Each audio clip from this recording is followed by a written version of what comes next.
nutrition, sustainability, a healthy environment. These are important issues for society. The Bergisches Land Food Council is tackling these issues in an innovative way with a future workshop.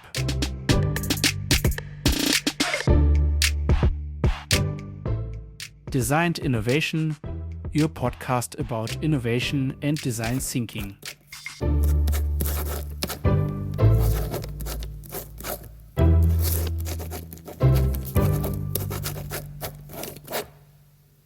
Hello, I am Jörg Storch, and I've been a journalist for over 20 years. And for some years now, I have also been positioning myself as a so-called agile coach. I am an agile journalist, so to speak. I am very interested in innovation and transformation topics. And this is therefore my podcast on these topics. I often look at the topic from a methodological or process perspective. That's why I find it all the more exciting to be talking to Barbara Steinrich, someone who uses this kind of training. The Bergisches Land Food Council is specifically committed to rethinking nutrition and the use of natural resources, and does so from a voluntary perspective, say from the perspective of a non-profit organization. Here there will be on 21st of March 2025 a so-called future workshop. In this podcast, Association Chairwoman Barbara explains what her expectations are, and these are her answers.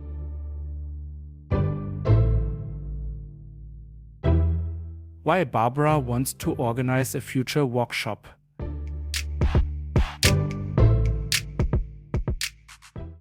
Der Aufhänger dafür war die Beobachtung und auch das eigene Empfinden, dass wir, wenn wir... The impetus for this was the observation and also our own feeling that when we talk about sustainable agriculture and sustainable nutrition, which are both directly linked, we often get stuck in a report about current problems and remain stuck in them. I feel that a lot of energy is channeled into this form of problem reporting, but it doesn't actually lead to solutions, so it doesn't unleash any creativity. And getting to know the presenter of Katharina Walkau from Minden a few years ago gave us the chance to think the other way round. Aus Minden haben wir schon vor einigen Jahren die Chance bekommen, andersrum zu denken. In concrete terms, this emerges from transformation design and system development, based on future workshop approaches dating back to the 1960s. And the core idea is simply to imagine a temporal horizon. We are now in the year 2039. The simple reason for this is that the Minden Future Workshop was launched for the first time in 2014. Das hat den einfachen Hintergrund, dass in 2014 They said, where will we be in 25 years?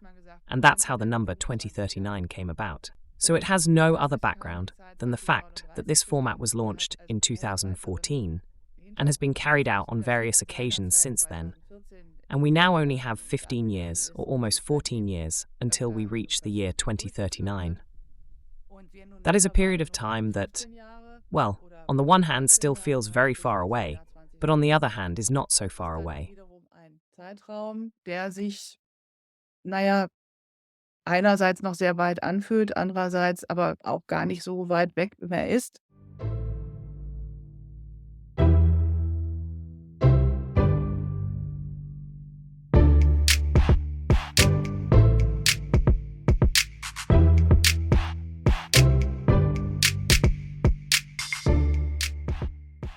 Why the future workshop works with visions.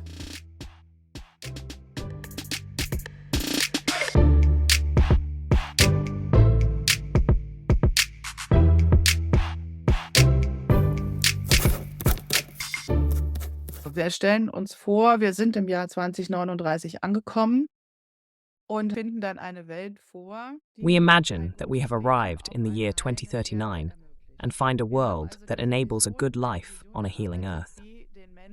So we have developed this vision, a vision of what a living environment on a healing earth should look like for people, where everyone has enough to eat, where it is peaceful, and where we get on well with each other. And in our case, The way there starts in 2025 with the initial question, what should be there when what we perceive as a problem today, what we no longer want today, has disappeared? In other words, to answer the vision question, Die Visionsfrage zu beantworten. Wir haben die großen Herausforderungen der Vergangenheit gemeistert. Wir sind wesentliche we have mastered the major challenges of the past. We have made significant progress that can no longer be reversed, and we have also overcome obstacles. And in this special moderation process, it is then a matter of considering together what our vision should look like, and then breaking it down step by step for the individual people, for individual subject areas. In March 2025, when our future workshop is over, what was our first step that I took back then? So I always look back in retrospect from the position of 2039 and have a very concrete first step in the event that we take together to get there. The second, exciting and perhaps also special thing about this format is that contrary to perhaps the usual custom of only celebrating successes once they have been realized, entgegen vielleicht üblicher Gebräuche, dass man Erfolge erst feiert, wenn sie dann auch eingetreten sind. Wir tatsächlich mit einer we are actually celebrating the fact that we have reached this successful present in 2039 and are living there. So we start with a celebration and meet in the Ommerborn Monastery in the large hall and celebrate together with food, drink, and music. What is important to us when celebrating? From the vantage point of 2039, it's a bit like realizing that we have succeeded in achieving this kind of bon vivre, the good life for all, on a peaceful and healing earth. des guten Lebens für alle auf einer friedlichen und heilenden Erde erreicht zu haben, dass das Wirklichkeit geworden ist.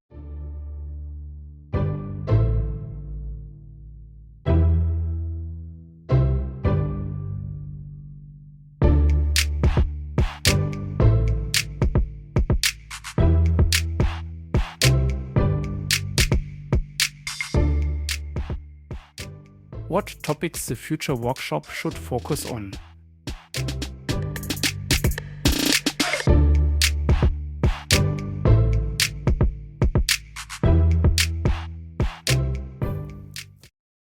Es geht auch nicht nur um Ernährungsthemen oder die Lebensbedingungen, die wir uns da erträumen. Und die wir uns It is also not just about food issues or the living conditions that we dream of and that we can then imagine in this solution trance. Of course, there are many things that have a fundamentally positive influence on life. In other words, how do we live? How do we handle money? What kind of society do we live in? What energy sources do we use? What kind of infrastructure? What kind of mobility? What kind of toilets? How do we cook all these things? Because none of these areas is isolated, but one influences the other. And in the food sector in particular, we have many points of contact in nutrition and agriculture. For example, if we can also produce soil ourselves using pyrolysis ovens, this can have an impact on soil fertility, to name just one example. That is this holistic view. And I see this as an opportunity to experience this format, because it has been reported that it is a very encouraging and resilience-promoting format. dass das ein sehr mutmachendes und resilienzförderndes Format ist. Also es ist ganz viel da und das zu heben ist ja auch ganz wichtig, So there is a lot there, and it is also very important to emphasize this in order to show that we are already on the way. We can show this to the public and we can inspire and infect each other with this enthusiasm. And that's where this approach of assuming a positive future meshes with what we can already do today.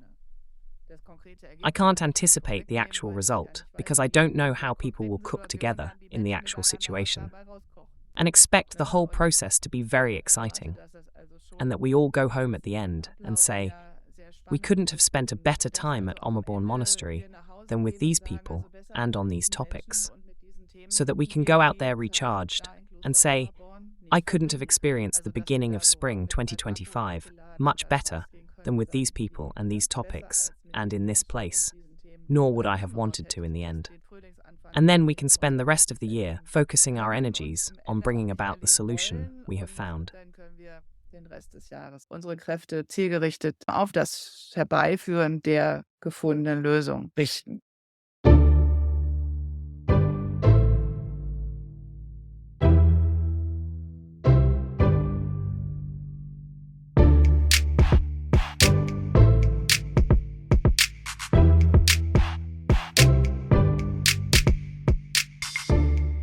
And that was a new episode of my podcast, the podcast about innovation topics.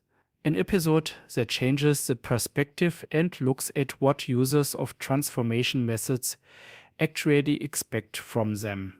In this case, from the perspective of the Bergisches Land Food Council, whose chairwoman is Barbara Steinrück. And slightly out of sequence, next week there will be a second episode of this podcast. Here Katerina Wacko describes how she implements the concept of the future workshop as a trainer. So it's an episode that's more about the processes and methods. And to make the whole thing complete, I asked Barbara again after the future workshop what happened and whether her expectations were met.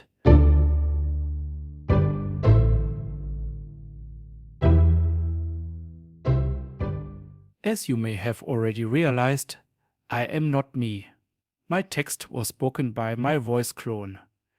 In fact, this episode wouldn't even be possible if I didn't use AI on a massive scale. A later episode of my podcast will also talk about this.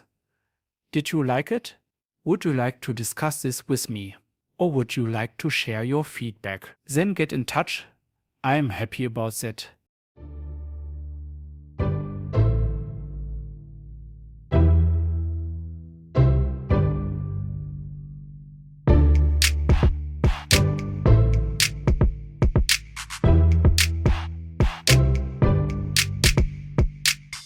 You can reach me very easily via Instagram and LinkedIn, for example.